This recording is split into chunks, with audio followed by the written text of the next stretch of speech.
যেতিয়া দানৱ এজনে অত্যাচাৰ কৰোঁ বুলি ভাবে, মায়া মমতা নাই, গুৰিয়াই ঘৰ ভাঙি যদি ৰাজত্ব কৰে, তেতিয়া তাৰ যে সময়চ্যুতি হৈ আহিছে সেই কথাবিলাকে সূচাইছে। আজি যিজন ল'ৰাক হত্যা কৰিলে সেই ল'ৰাজন একেবাৰে ফুলকমলীয়া ল'ৰা, সেই ল'ৰাজনক গুলিয়াই আজি হত্যা কৰা হৈছে। এই লোকসকলক সৰু সৰু ল'ৰা ছোৱালী পানী এটুপিৰ কাৰণে, অলপ ভোকত থকা খাদ্যৰ কাৰণে তেওঁলোকে আজি কলমলাই থাকিবলগীয়া হৈছে। এই কথা বতৰাবিলাক আজি অসমৰ ৰাইজে দেখিছে, অসমৰ ৰাইজে এই কথাবিলাক বুজি উঠিছে। আৰু সেইকাৰণে আমাৰ নিখিল ভাৰত কংগ্ৰেছ কমিটিৰ সভাপতি খাৰ্গে ডাঙৰীয়াই কৈছে যে যিবিলাক ভূমিহীন লোকৰ ঘৰ ভাঙিছে, উচ্ছেদ কৰিছে, সেই লোকসকলক আমি সকলোলৈকে আমি মাটি দিম, ঘৰ দিম। এইটো যে অকল ধুবুৰী, এই অকল গোৱালপাৰা সেইখিনিকে কোৱা নাই।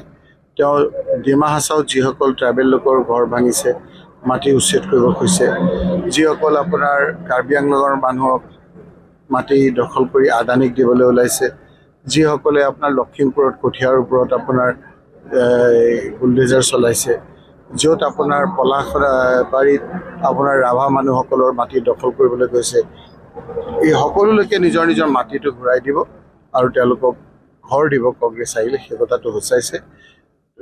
হিমন্ত বিশ্ব শৰ্মা ডাঙৰীয়াই যেতিয়াই ঘৰ ভাঙে, কিছুমান মানুহ চাব ঘৰ ভাঙা আগতেই গৈ উপস্থিত হৈ যায়।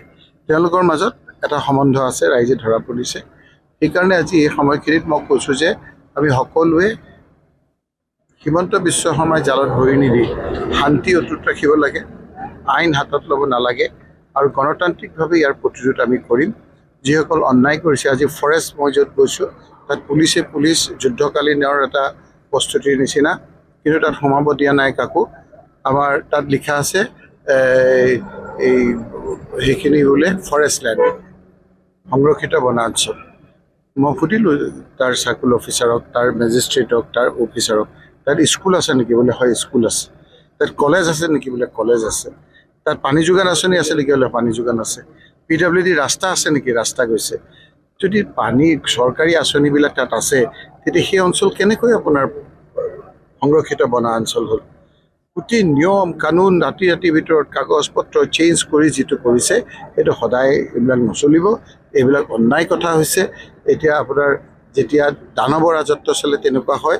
আমি কিছুদিন অপেক্ষা কৰিব লাগিব, তাৰপিছত নিশ্চয়কৈ আমাৰ অসমৰ যিসকল আমাৰ শান্তিপ্ৰিয় ৰাইজ আছে, সকলোৱে একত্ৰিত হৈ হিমন্ত বিশ্ব শৰ্মাৰ BJPৰো যিখিনি ভাল মানুহ আছে, সেইখিনিও আজি হিমন্ত বিশ্ব শৰ্মাৰ চৰকাৰৰ পতন বিচাৰিছে। আজি চন্দ্ৰমোহন পাটোৱাৰী ডাঙৰীয়াই কৈছে যে যোনে যি নকৰক উচ্ছেদ চলিবই।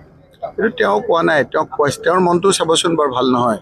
হিমন্ত বিশ্ব শৰ্মা ডাঙৰীয়াৰ দিনত তেওঁৰ মনটো ইমান ভাল নহয়, কিন্তু এতিয়া বাধ্যত পৰি তেওঁলোকে ক'বলগীয়া হৈছে। আজি SP DCও অসহায় হিচাপে কামবিলাক কৰিছে। আমি তেখেতলোককো নকওঁ, তেখেতসকলেও মোক ক'ব দিয়ক, মই কৈ লওঁ দেই।